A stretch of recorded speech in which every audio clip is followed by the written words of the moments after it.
Hi students.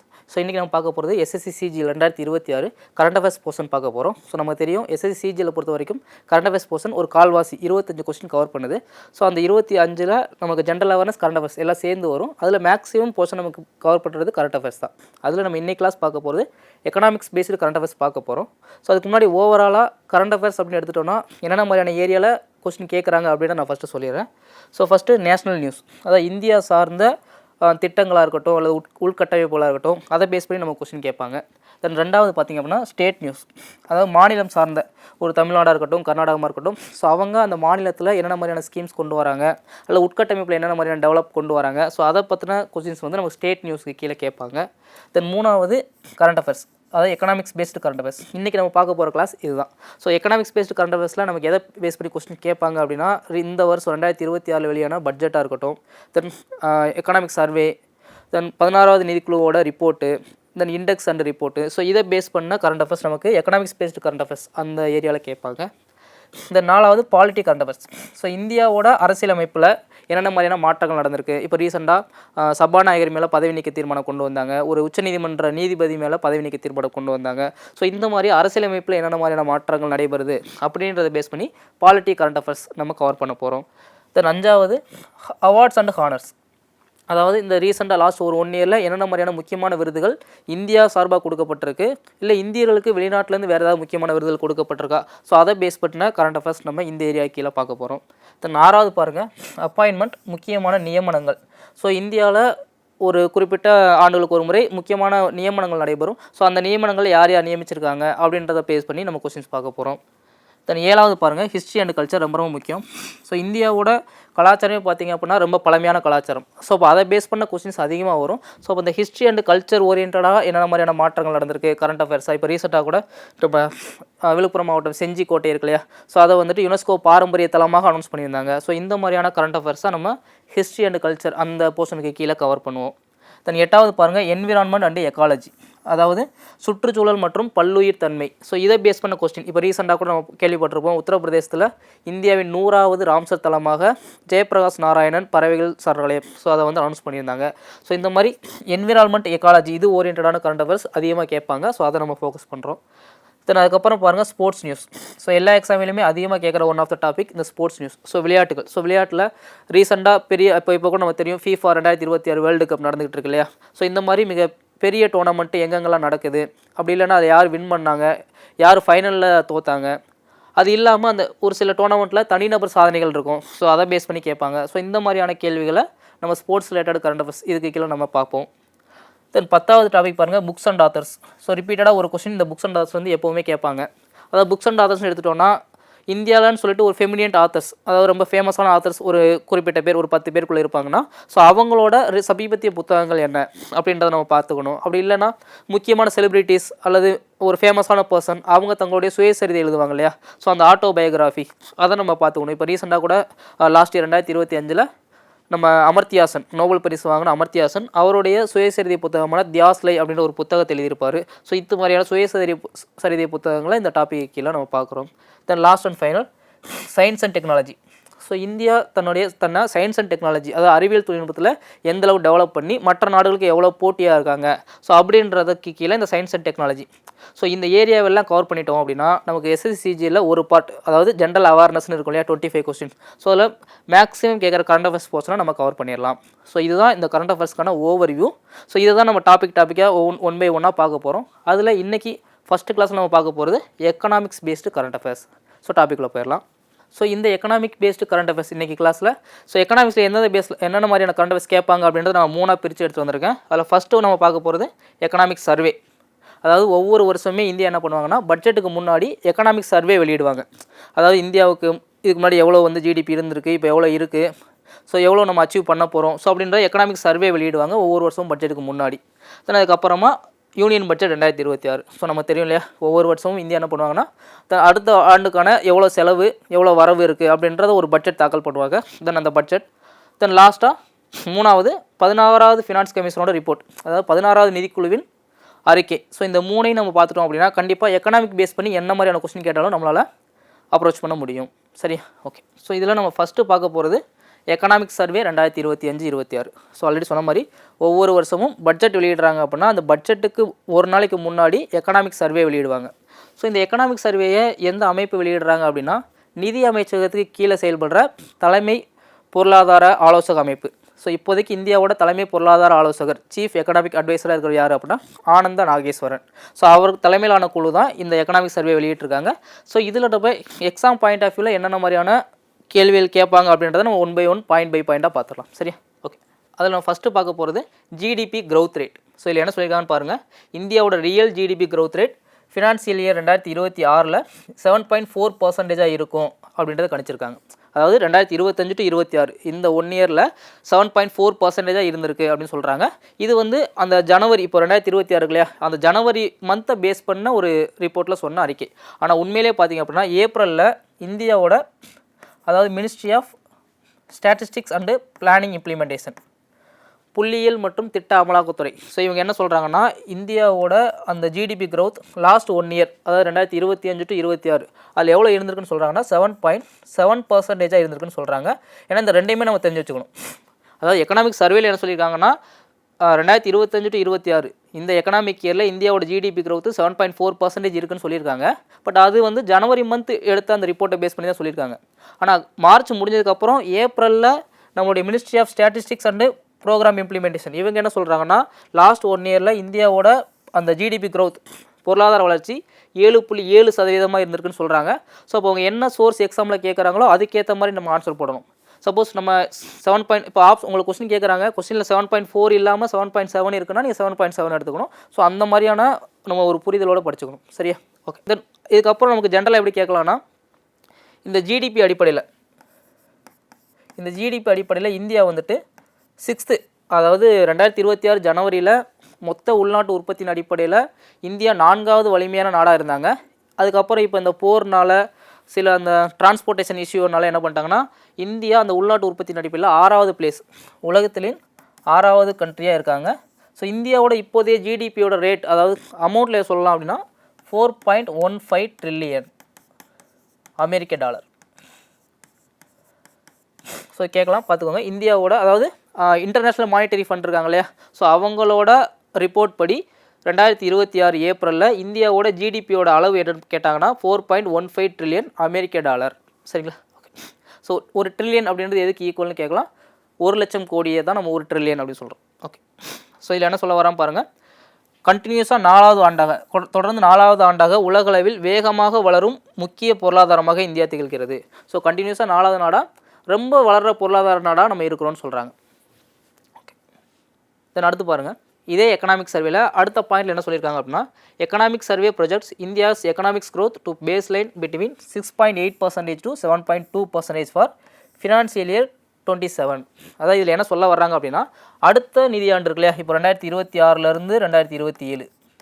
So இந்த அடுத்த நிதியாண்டில் இந்தியாவோட பொருளாதாரம் 6.8% 7.2% வரைக்கும் வளர்ச்சி அடையும் அப்படின்னு கணிச்சு சொல்கிறாங்க. சரியா? ஸோ இதுக்கு முன்னாடி நம்ம என்ன பார்த்தோம் அப்படின்னா 2025 to 26 அந்த நிதியாண்டில் இந்தியாவோட பொருளாதாரம் 7.4% வளர்ந்துருந்துருக்கு அப்படின்னு பார்த்தோம். அதுவே ஏப்ரல் மாதத்தில் அக்யூரேட்டாக 7.7% சொல்லியிருந்தாங்க அப்படின்றத நம்ம பார்த்தோம். பட் இங்கே என்ன சொல்கிறாங்க அப்படின்னா இனி வர்ற ஒரு வருஷத்தில் இந்தியாவோட பொருளாதாரம் 6.8 7.2% இருக்கும் அப்படின்றத இந்த ஆய்வறிக்கை சொல்கிறாங்க. ஸோ எக்ஸாமில் என்ன கேட்குறாங்கன்றதை புரிஞ்சுக்கிட்டு அதுக்கேற்ற ஆன்சர் போடணும். அதாவது ஃபினான்சியல் 2027 என்ன இருக்குன்னு கேட்டாங்கன்னா இந்த ரேஞ்சு என்னவா இருந்துச்சுன்னு கேட்டாங்கன்னா இதுக்கு முன்னாடி பார்த்தோம் இல்லையா அந்த ஸ்லைடு அந்த ஆன்சர் நம்ம போடுற மாதிரி இருக்கணும். சரியா? ஓகே.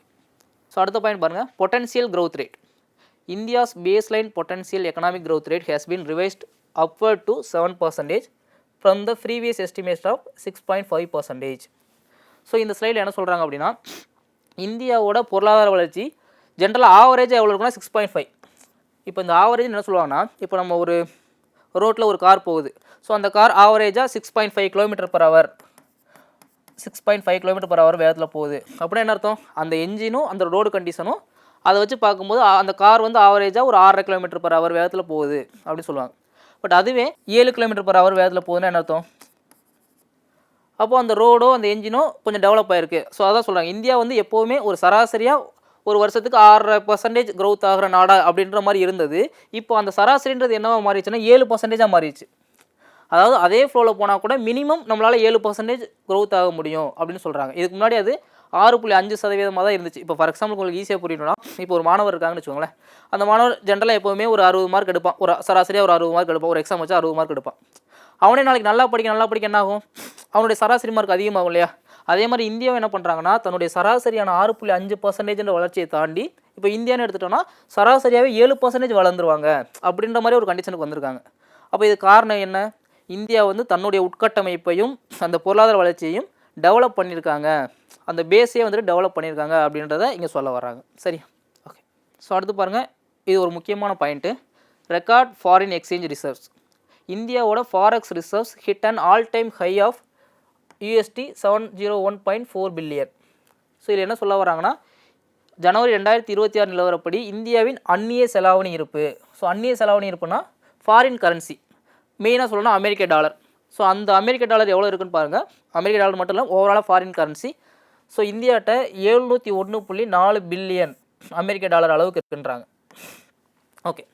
ஸோ இது வந்து வரலாற்றிலேயே முதன்முறை. இது வரைக்கும் இவ்வளோ காசு நம்மக்கிட்ட ஃபாரின் கரன்சி இருந்ததில்லை. இப்போ தான் அதிகமாக இருக்குது. இன்னமும் சொல்லணும்னா நீங்கள் 1991 இந்த காலத்துக்கட்டத்துக்கு போனீங்க அப்படின்னா இந்தியா கிட்ட ஒரு 10 நாளைக்கு அந்த பெட்ரோலிய பொருட்கள் இருக்கு இல்லையா, நமக்கு தெரியும் இந்த கச்சா எண்ணெய் பெட்ரோலிய பொருட்கள் எல்லாமே நம்ம வேறு நாட்டிலிருந்து ஃபாரின்லேருந்து தான் வாங்குகிறோம். இப்போ ரீசெண்டாக கூட பாருங்கள், நமக்கு ஏன் சிலிண்டர் விலையெல்லாம் ஏறுது, பெட்ரோல் விலையெல்லாம் ஏறுதுன்னா அது எல்லாமே நம்ம நாட்டில் உருவானது கிடையாது.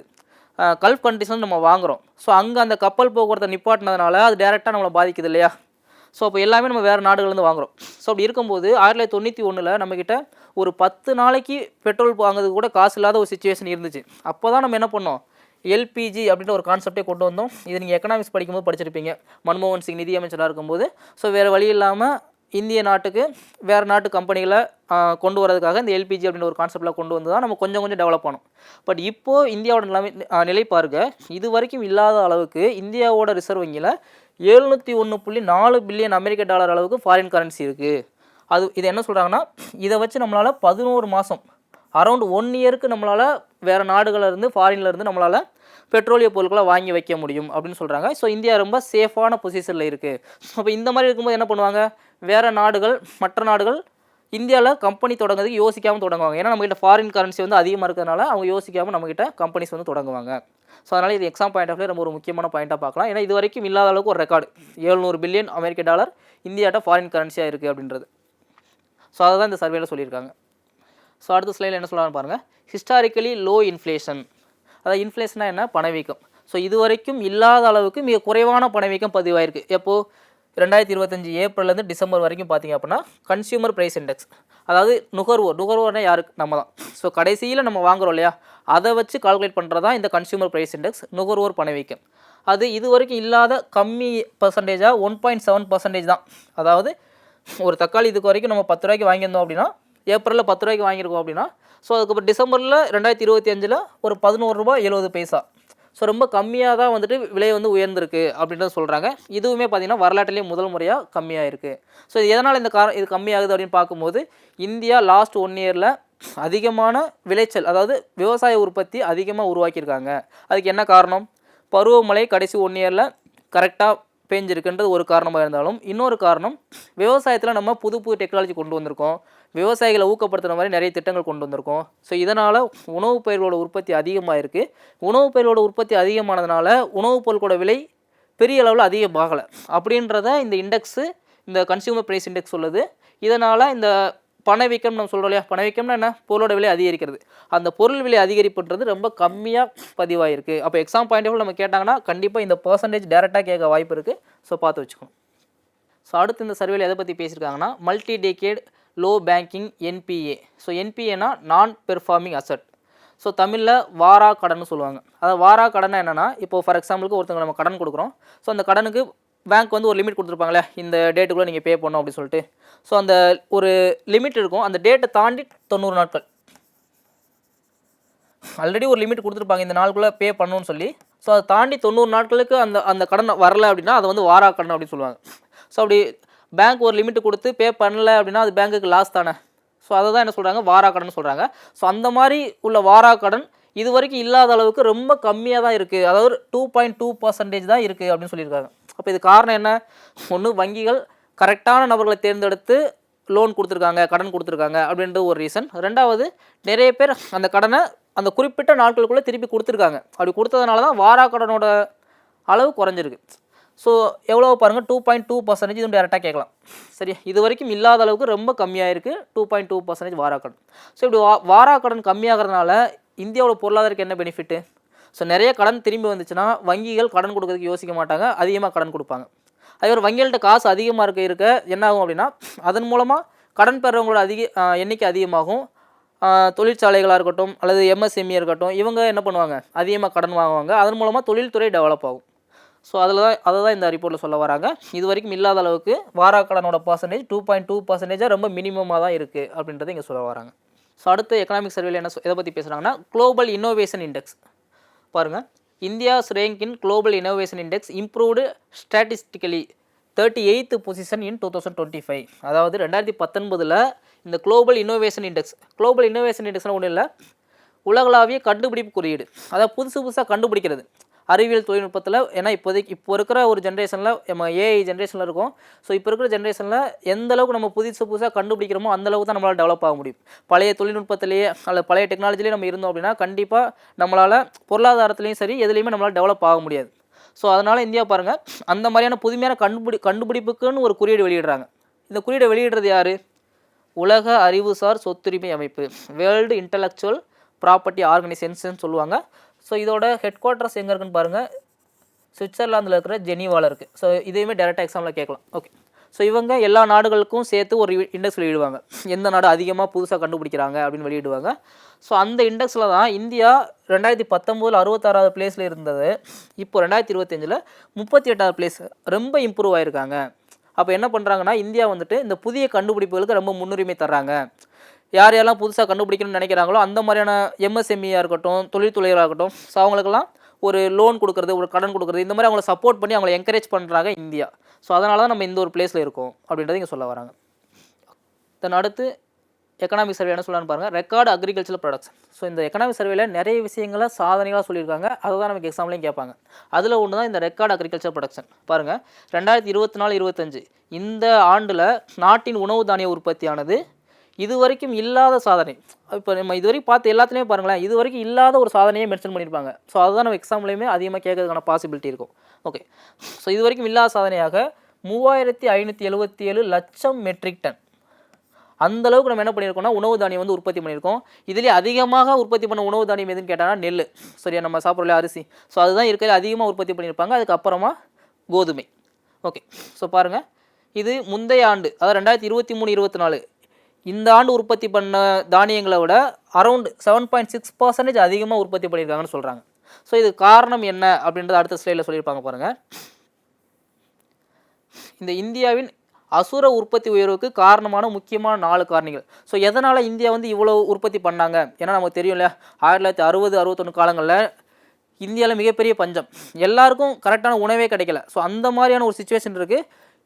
இந்தியா வேறு நாடுகள்கிட்ட உணவுக்காக கையேந்தி நிற்கிறாங்க. அப்போ கூட வேறு நாடுகள் நமக்கு கரெக்டாக ஹெல்ப் பண்ணல. அமெரிக்காலாம் பார்த்திங்கன்னா அப்படின்னா நமக்கு ஹெல்ப் பண்ண மாட்டோம், அவங்கள்ட்ட நம்ம கோதுமையை கேட்கும்போது கோதுமையை நான் உங்களுக்கு தர மாட்டோம், அதுக்கு பதிலாக கடலில் இருக்கிற மீனுக்கு கூட கொடுப்போம் அப்படிலாம் சொல்லி நம்மளை அவமானப்படுத்துகிறாங்க. ஸோ அப்போ இந்திரா காந்தி அம்மா ஒரு முடிவு பண்ணி பசுமை புரட்சியெல்லாம் கொண்டு வந்து, ஸோ அந்த மாதிரி தான் நம்ம டெவலப் ஆகிறோம். அப்போது தான் நம்ம வேளாண் பொருட்களோட உற்பத்தி அதிகரிக்கிறோம். சரி, இப்போ பாருங்கள், இந்தியா வந்துட்டு உலகிலேயே அதிகமான உணவு தானியங்கள் உற்பத்தி பண்ணுற நாடுகளில் ஒன்றா இருக்குது. சரியா, ஸோ அது இந்த டைம் அது இல்லாமல் ரெக்கார்டு. ஸோ இதுக்கு என்னென்ன மாதிரியான காரணம் சொல்கிறாங்கன்னு பாருங்கள். ஃபஸ்ட்டு பாயிண்ட், சாதகமான பருவமழை. ஸோ இந்தியாவோட பொருளாதாரத்தை ஜென்ரலாகவே எப்படி விமர்சிப்பாங்கன்னா கேம்பிளிங் ஆஃப் மான்சூன்னு சொல்லுவாங்க. ஏன்னா இந்தியாவோட பொருளாதாரம் இப்போ இல்லை, முன்னாடி மேக்ஸிமம் அக்ரிகல்ச்சர் பேஸ் பண்ணி தான் இருந்திருக்கும். அப்போ அக்ரிகல்ச்சர் எதை பேஸ் பண்ணியிருக்கோம்? பருவமழையை பேஸ் பண்ணியிருக்கோம். ஸோ அதனால் பெரும்பாலும் இந்தியாவோட இந்த பொருளாதாரத்தை அதாவது ஒரு பருவமழையின் சூதாட்டம் அப்படின்னே சொல்லுவாங்க. பட் இந்த டைம் பருவமழை சரியாக பொழிந்ததுனால, பருவமழை சரியாக பொழிந்தது எப்படி விவசாயிகளுக்கு தெரிஞ்சது? ஸோ அப்போ நம்மளுடைய வானிலை அமைப்பு அது கரெக்டாக விவசாயிகள்கிட்ட எடுத்துகிட்டு போயிருக்காங்க. ஸோ அந்த மாதிரி இருந்ததுனால கரெக்டான அதிகமான விவசாய உற்பத்தி வந்து நமக்கு உருவாயிருக்கு அப்படின்றத ஃபஸ்ட்டு காரணமாக சொல்கிறாங்க. ரெண்டாவது, காலநிலை மாற்றத்தை தாங்கும் பயிர் வகைகள். ஏன்னா இப்போ இருக்கிற மிகப்பெரிய பிரச்சனையே என்னென்னா காலநிலை மாற்றம். கரெக்டான டயத்துக்கு மழை பெய்ய மாட்டேங்குது, கரெக்டான டயத்துக்கு வெயில் அடிக்க மாட்டேங்குது, எல்லாமே மாறி மாறி இருக்குது. அப்போது நம்ம மழை பெய்ய நினச்சி ஒரு பயிர் விளைவிப்போம், அப்போ வெயில் அடிக்கும். சரி, நம்ம வெயில் அடிக்கும்னு நினச்சி அதுக்கான பயிரை விளைவிப்போம், மழை பெய்யும். ஸோ அப்போது அந்த மாதிரியான விஷயங்களை புரிஞ்சுக்கிட்டு அந்த காலநிலை மாற்றத்தை தாங்கும் பயிர் வகைகளை பயிரிட்டதுனால நம்ம விவசாயத்தில் தன்னிறைவு அடைஞ்சிருக்கோம் அப்படின்றத சொல்கிறாங்க. மூணாவது அரசாங்கத்தின் வலுவான மானிய ஆதரவு. நம்ம தெரியும் இல்லையா, இப்போ கூட பிரதான் மந்திரி கிசான் சம்மன் நிதி அப்படின்ற திட்டத்துக்கு கீழே ஒவ்வொரு விவசாயிக்கும் வருஷத்துக்கு 6000 3 இன்ஸ்டால்மெண்ட்டில் 2000 தர்றாங்க. ஸோ இந்த மாதிரி டைரெக்டாக மானிய உதவி கொடுக்கறதுனால விவசாயிகளுக்கு அது கொஞ்சம் பூஸ்டப்பாக இருக்கும் இல்லையா. ஒரு காசு இருக்கிறதுனால அது அவங்க நிலத்தில் இன்வெஸ்ட் பண்ணுறதுக்கு கண்டிப்பாக யோசிக்க மாட்டாங்க. ஸோ அந்த மாதிரி நிலத்தில் நிறைய இன்வெஸ்ட் பண்ணுறதுனால நமக்கு விவசாய உற்பத்தி அதிகமாக இருக்குது அப்படின்றத இங்கே சொல்கிறாங்க. நாலாவது மண்வள அட்டை மற்றும் தொழில்நுட்ப பயன்பாடு. ஸோ ஒவ்வொரு விவசாயிகளுக்கும் மண்வள அட்டை கொடுத்துருப்பாங்க. அதாவது அந்த ஏரியாவில் என்ன மாதிரியான மண் இருக்குது, அந்த மண்ணில் அந்த டைமில் என்ன மாதிரியான விவசாய பொருட்கள் உற்பத்தி பண்ணால் அதிகமாக வரும். ஸோ அப்படின்ற தொழில்நுட்ப பயன்பாடுகள் பண்ண சப்போர்ட்டை கவர்மெண்ட் வந்து விவசாயிகளுக்கு கொடுத்ததுனால இந்த சாதனை பாசிபிளாக இருக்குது அப்படின்றத இந்த சொல்கிறாங்க. சரியா? ஓகே. ஸோ அடுத்து எக்கனாமிக் சர்வேல என்ன சொல்கிறான்னு பாருங்கள். Total employment matric. ஸோ இதில் என்ன சொல்லலாம்னா இந்தியாவோட டோட்டல் ஒர்க் ஃபோர்ஸ் எம்ப்ளாய்மெண்ட் ரீச்சடு 56.2 கோடி. அதாவது இந்தியாவில் அந்த வேலை செய்கிறவங்க இல்லையா, அவங்க தான் ஒர்க் ஃபோர்ஸ்னு சொல்லுவாங்க. ஸோ வேலை செய்கிற மக்கள் தொகை 56.2 கோடியாக இருக்குது. அப்போது உலகிலேயே அந்த ஒர்க் ஃபோர்ஸ் அதிகமாக உள்ள நாடுனா இந்தியா தான். அதிகமான நபர்கள் வேலை செய்கிற நாடாக இருக்கிறது இந்தியா தான். பட் இருந்தாலும் இந்தியா வந்துட்டு கொஞ்சம் பின்னாடி இருக்காங்க அப்படின்னா, ஸோ வேலை செய்கிறதுக்கு நிறைய ஆட்கள் இருந்தால் கூட திறமையான வேலையாட்கள் இல்லை. அது ஒரு ட்ராபேக்காக இருக்குன்னு சொல்கிறாங்க. சரி, ஓகே. இதுக்கு என்ன ரீசன் சொல்கிறான்னு பாருங்கள். கிராமப்புறம் மற்றும் சேவைத்துறையின் உந்துதலால் நம்ம பார்க்குறோம் இல்லையா. ஸோ விவசாயத்துக்கு நிறையா கவர்மெண்ட் ஸ்கீம்ஸ் கொண்டு வந்ததுனால நிறைய பேர் அந்த விவசாயம் பண்ணுறாங்க. அதனால் நிறைய பேருக்கு வேலை வாய்ப்பு கிடைக்குது. அது மட்டும் இல்லை, சர்வீஸ் செக்டர். ஸோ நம்ம ஏஐ மாதிரியான புது டெக்னாலஜி அடாப்ட் பண்ணிக்கிறோம். அடாப்ட் அது மட்டும் இல்லை, நம்மளே புதுசாக கண்டுபிடிக்கிறோம். ஸோ இப்படி கண்டுபிடிக்கிறதுனால சேவைத்துறை டெவலப் ஆகுது. இதனால் நிறைய பேருக்கு வேலை உருவாகுது அப்படின்னு சொல்லியிருப்பாங்க. ஸோ அதன் மூலமாக இந்தியாவில் அந்த வேலை செய்கிறவங்களோட ஒர்க் ஃபோர்ஸ் வந்துட்டு 56.2 கோடி அப்படின்ற ஒரு அச்சீவ்மெண்ட் வந்து அடைஞ்சிருக்காங்க அப்படின்றது இந்த செய்ய சொல்கிறாங்க. கிளியரா? அடுத்து பாருங்கள். லேபர் ஃபோர்ஸ் பார்ட்டிசிபேஷன் ரேட், அதாவது தொழிலாளர் படை பங்கேற்பு விகிதம். ஸோ இந்தியாவில் 15 வயசுக்கு மேலே வேலை செய்கிறவங்களோட பர்சன்டேஜ் 56.1% இருக்குது அப்படின்ற மாதிரி சொல்லியிருக்காங்க. இதன் அடுத்து தொழிலாளர் மக்கள் தொகை விகிதம். ஸோ இந்தியாவோட மக்கள் தொகையில் 50% மேலே வேலை செய்கிறவங்க இருக்காங்க. அது ரொம்ப முக்கியம் இல்லையா. ஏன்னா இப்போ ஒரு வீட்டில் ஃபார் எக்ஸாம்பிளுக்கு ஒரு 5 பேர் இருக்காங்க. 5 பேரில் ஒரு ஆள் தான் வேலைக்கு போகிறாரு. அந்த ஒரு ஆள் சம்பளத்தில் எல்லாருமே இருக்கணும்னா அப்போ கஷ்டம் இல்லையா. அப்போ பொருளாதாரம் வந்து ரொம்ப டவுன் ஆயிரும். ஸோ அப்போ பாதிக்கு மேலே பர்சன்டேஜ் வேலைக்கு போகிறாங்க அப்படின்னா இந்தியாவோட பொருளாதாரம் ஓரளவுக்கு சேஃபான கைகளில் இருக்குது அப்படின்றத இங்கே சொல்ல வராங்க. தென் இந்த மாதிரி நிறைய பேர் வேலைக்கு போனால் ஆட்டோமேட்டிக் என்ன ஆகும், அன்எம்ப்ளாய்மெண்ட் குறைஞ்சிரும். அதுதான் அதில் சொல்கிறாங்க இல்லையா. அதாவது குறையும் வேலையின்மை விகிதம். ஸோ இந்த மாதிரி அதிகமான பேர் வேலைக்கு போகிறதுனால இந்தியாவோட வேலையின்மை விகிதம் குறைந்து 2025 டிசம்பரில் அன்எம்ப்ளாய்மெண்ட் ரேஷியோ 4.8% இருக்குது. இது கூட டேரெக்டாக கேட்கலாம், பார்த்து வச்சுக்கோங்க. சரி, ஏன்னா கம்மியாக இருக்குது. இந்தியாவுக்கு பாசிட்டிவாக ஒரு விஷயம் நடக்கும் அப்படின்னா அது எக்ஸாம்பிள் அதிகமாக கேட்கறதுக்கான பாசிபிலிட்டிஸ் இருக்கும். அடுத்து இதே சர்வேலேயும் இப்போ இந்தியாவுக்கு ஃபுல்லாக பார்த்தோம் இல்லையா, இதே இந்தியாவில் எந்த மாநிலம் அதிக அளவுக்கு பொருளாதாரத்தில் வளர்ந்துருக்கு அப்படின்னு பார்க்கும்போது ஸோ ரெக்கார்டாக தமிழகத்தின் பொருளாதார வளர்ச்சி தான் 11.2% வளர்ந்துருக்கு. இந்தியாவிலேயும் டபுள் டிஜிட் எக்கானமின்னு சொல்லுவாங்க. அதாவது 10% மேலே வளர்ந்தது ஒரே ஒரு மாநிலம் தமிழ்நாடு தான். ஸோ 11.2% அதாவது இந்தியாவுக்குன்னா ஜிடிபின்னு சொல்லுவாங்க. அதே ஒரு மாநிலத்துக்குன்னா ஜிஎஸ்டிபி, கிராஸ் ஸ்டேட் டொமஸ்டிக் ப்ராடக்ட்னு சொல்லுவாங்க. சரி, ஸோ தமிழ்நாடு தான் அதிக அளவுக்கு வளர்ந்துருக்கு, 11.2%. தமிழ்நாடு அது மட்டும் இல்லாமல் இந்தியாவோட மொத்த ஜிடிபிக்கு அரௌண்ட் 9.4%. சரியா, நம்ம தமிழ்நாடோட எக்கனாமிக் சர்வேலோடு சொல்லியிருப்பாங்க. ஸோ இந்தியாவோட மக்கள் தொகை தமிழ்நாடோட மக்கள் தொகை இந்தியாவில் 6% அதாவது 6% இருந்தால் கூட இந்தியாவோட ஜிடிபிக்கு நம்ம எத்தனை பர்சன்டேஜ் பங்கு கொடுக்குறோம், 10% கிட்ட, 9.4% பங்கு கொடுக்குறோம் அப்படின்ற மாதிரி சொல்லியிருப்பாங்க. சரியா, ஓகே. இதன் அடுத்து green hydrogen national mission progress. இந்தியாவில் பசுமை ஹைட்ரஜன் உற்பத்தி திறன் ஆண்டுக்கு 5 மில்லியன் மெட்ரிக் டன் எட்டியுள்ளதை பொருளாதார ஆய்வறிக்கை கூறுகிறது. ஸோ இந்த 2025 பொருளாதார ஆய்வறிக்கையின்படி இந்தியா ஒரு வருஷத்துக்கு 5 million metric tonne green hydrogen வந்து உற்பத்தி பண்ணுறாங்க அப்படின்றத சொல்கிறாங்க. சரி, ஓகே. ஸோ என்ன இந்த பசுமை ஹைட்ரஜனா என்ன, இதோட முக்கியத்துவம் என்ன அப்படின்றத பாருங்கள். ஓகே, பசுமை ஹைட்ரஜன் க்ரீன் ஹைட்ரஜனா என்ன அப்படின்னா, அதாவது சூரிய ஒளி விண்டு மில். ஸோ இதன் மூலமாக பெறப்படக்கூடிய மின்சாரத்தை பயன்படுத்தி எலக்ட்ரோலைசர் என்ற கருவி மூலம் நீரை ஹைட்ரஜன் மற்றும் ஆக்சிஜனாக பிரித்தெடுத்து அந்த ஹைட்ரஜனை நம்ம என்ன பண்ணுறோம், ஃபியூயல் எரிபொருளாக யூஸ் பண்ணுறோம். ஸோ இப்போ நம்ம எரிபொருளாக என்ன யூஸ் பண்ணுறோம், பெட்ரோலிய பொருட்கள் யூஸ் பண்ணுறோம் இல்லையா. ஓகே, நமக்கு இந்த பெட்ரோலிய பொருட்கள் யூஸ் பண்ணுறதை தாண்டி இந்த ஹைட்ரஜனுக்கு வரதில் என்ன ஒரு அட்வான்டேஜ் இருக்குன்னா, ஃபியூச்சர் ஃபியூயல்னு சொல்லக்கூடிய இந்த ஹைட்ரஜனை தான் எதிர்கால எரிபொருள்னு சொல்கிறாங்க. ஸோ எதனால் எதிர்கால எரிபொருள்னு சொல்கிறாங்க, ஏன்னா பெட்ரோலிய பொருட்கள்ன்றது பூமிக்கடியில் எவ்வளோ இருக்குன்னு தெரியாது. அது மட்டும் இல்லாமல் இப்போ பாருங்களேன், இப்போ ரீசெண்டாக இந்த போர் மாதிரியான சிச்சுவேஷன் வரும்போது நமக்கு அந்த பெட்ரோலிய பொருட்கள் கரெக்டாக கிடைக்கல அப்படின்றதுனால இந்தியா எவ்வளோ பாதிக்கப்படுதுன்றதை நம்ம பார்க்குறோம். தென் இதையெல்லாம் தாண்டி ரொம்ப முக்கியமான பிரச்சனை என்ன அப்படின்னா, இந்த பெட்ரோலிய பொருட்களை நம்ம பயன்படுத்துறதுனால அந்த கார்பனோட அளவு அதிகரிக்குது. கார்பனோட அளவு அதிகரித்தா என்னாகும்? காற்றில் கார்பன் டை ஆக்சைடு அதிகரிக்கும். கார்பன் டை ஆக்சைடு அதிகரிச்சுன்னா பூமி வெப்பமாகும். ஸோ இந்த மாதிரி பூமி வெப்பமடையும் போது தான் இந்த பனிப்பாறைகள்லாம் உருகும். பனிப்பாறைகள் உருக கடல் மட்டம் அதிகமாகி நிலப்பரப்புகள் எல்லாமே தண்ணீரால் சூழப்படுற மாதிரி ஒரு சிச்சுவேஷன் வந்துடும். இப்போதைக்கு உலகம் எதிர்கொள்கிற ஒரு மிகப்பெரிய பிரச்சனை அதுதான். ஸோ அதனால் என்ன பண்ணுறாங்க, உலகம் முழுவதுமே அந்த கார்பன் எமிஷனை கண்ட்ரோல் பண்ணணும். நம்ம பார்ப்போம் இல்லையா, பாரிஸ் அக்ரிமெண்ட்னு பார்க்குறோம் இல்லையா, அந்த பாரிஸ் அக்ரிமெண்ட்டோட முக்கியமான நோக்கமே என்ன? பூமி வெப்பமடைகிறத குறைக்கணும். பூமி வெப்பமடைகிறத குறைக்கணும்னா கார்பன் உமிழ்வை கட்டுப்படுத்தணும். ஸோ அப்போ கார்பன் உமிழ்வை கட்டுப்படுத்தணும்னா கார்பனை நம்ம குறைக்கணும் இல்லையா. ஸோ அதுக்காக நம்ம என்ன பண்ணுறோம், பெட்ரோலிய பொருட்களை தாண்டி வேறு ஒரு எரிபொருள் யூஸ் பண்ணணும் அப்படின்ற ஒரு ஐடியாக்குள்ளே வர்றோம். ஸோ அந்த எரிபொருள் தான் இந்த க்ரீன் ஹைட்ரஜன். ஸோ இப்போ உங்களுக்கு க்ரீன் ஹைட்ரஜனா என்ன அப்படின்றது புரிஞ்சிருக்கும். ஓகே, ஸோ ஆல்ரெடி சொன்ன மாதிரி ஆண்டுக்கு 30 மில்லியன் மெட்ரிக் டன் அளவிலான பசுமை இல்லா வாயுக்கள் வளிமண்டலத்தில் கலப்பது தடுக்கப்படும். ஸோ இந்த மாதிரி நம்ம க்ரீன் ஹைட்ரஜன் தயாரித்து அதை நம்ம எரிபொருளை யூஸ் பண்ணுறது மூலமாக ஒரு வருஷத்துக்கு 50 மில்லியன் மெட்ரிக் டன் அந்த கார்பன்லாம் பார்த்திங்க அப்படின்னா வளிமண்டல கலக்க தடுக்கப்படும். ஸோ இதனால் பூமி வெப்பமடைகிறதும் தடுக்கப்படும் அப்படின்னு சொல்லியிருப்பாங்க. அதுக்கு அடுத்த பாயிண்ட் ரொம்ப முக்கியம். இந்தியா 2070க்குள்ளே நெட் ஜீரோ எமிஷன் அப்படின்ற ஒரு டார்கெட் வச்சுருப்பாங்க. அதாவது இந்தியாவோட டார்கெட் என்ன அப்படின்னா 2070க்குள்ளே கார்பன் உமிழ்வே இல்லாத நாடாக இந்தியா உருவாகணும் அப்படின்றது இந்தியாவோட டார்கெட். ஸோ அப்போ அப்படி டார்கெட் வைக்கிறாங்க அப்படின்னா அதுக்கு நமக்கு இந்த மாதிரியான எரிபொருள் தேவைப்படும் இல்லையா. ஸோ அதனால தான் இதை பற்றி இந்த சர்வேல வந்து பேசியிருக்காங்க. ஓகேவா. ஸோ அடுத்து ரூஃப் டாப் சோலரைசேஷன் சூரியகர் பாருங்கள். Over 1.2 crore household registered for PM Suryaghar Muft Bijli Yojana. அதாவது 2026 ஒரு ஸ்கீம் அனௌன்ஸ் பண்ணுறாங்க. அந்த ஸ்கீமுக்கு பேர் அப்படின்னா பிரதான் மந்திரி சூரியகர் முஃப்த் பிஜிலி யோஜனா. இந்த ஸ்கீமோட நோக்கம் என்ன அப்படின்னா, ஒவ்வொரு வீட்டோட மேற்கூரை இருக்கு இல்லையா, அந்த மேற்கூரையில் சோலார் பேனல் அமைச்சு அதன் மூலமாக வர்ற மின்சாரத்தை அந்த வீட்டில் யூஸ் பண்ணிக்கிறது. ஸோ அதுதான் இந்த திட்டத்தோட முக்கிய நோக்கம். ஸோ இதில் என்ன சொல்கிறான்னு பாருங்கள். இந்த திட்டத்தின் மூலமாக 2026 தொடக்கத்தில் 1.2 கோடிக்கும் அதிகமான வீடுகள். ஸோ இந்த ஸ்கீம் அனௌன்ஸ் பண்ணதுக்கு அப்புறமா 1 கோடிக்கு மேலே உள்ள வீடுகள் என்ன பண்ணியிருக்காங்க, அரசு கொடுக்குற மானியத்தோடு சேர்ந்து வீட்டு கூரையில் சோலார் பேனல் அமைச்சிருக்காங்க. இப்படி அமைக்கிறதன் மூலமாக ஒவ்வொரு வீடும் ஒரு மாதத்துக்கு 300 யூனிட் வரைக்கும் மின்சாரத்தை அதுலேருந்தே எடுத்துக்கலாம். இப்போது என் வீட்டில் நான் சோலார் பேனல் வச்சு அதுலேருந்தே நான் மின்சாரத்தை எடுத்துக்கிறேன்னா எனக்கு நான் எலக்ட்ரிக் பில் கட்டுற வேலை மிச்சம் தானே. ஸோ அதுதான் சொல்ல வராங்க. அப்போது இது எனக்கு என்ன செலவு, சோலார் பேனல் நானே வச்சேன் அப்படின்னா காஸ்ட்லி. அதனால் கவர்மெண்ட் என்ன பண்ணுறாங்கன்னா இந்த ஸ்கீமுக்கு கீழே மானியம் கொடுக்குறாங்க. இதுதான் பிரதான் மந்திரி சூரியகர் முஃப்த் பிஜிலி யோஜனா. சரி, ஓகே. பாருங்கள் இதில் எவ்வளோ மானியம் தர்றாங்க. ஸோ நம்ம அப் டு 3 கிலோவாட் வரைக்கும் சோலார் பேனல் வச்சுக்கலாம்.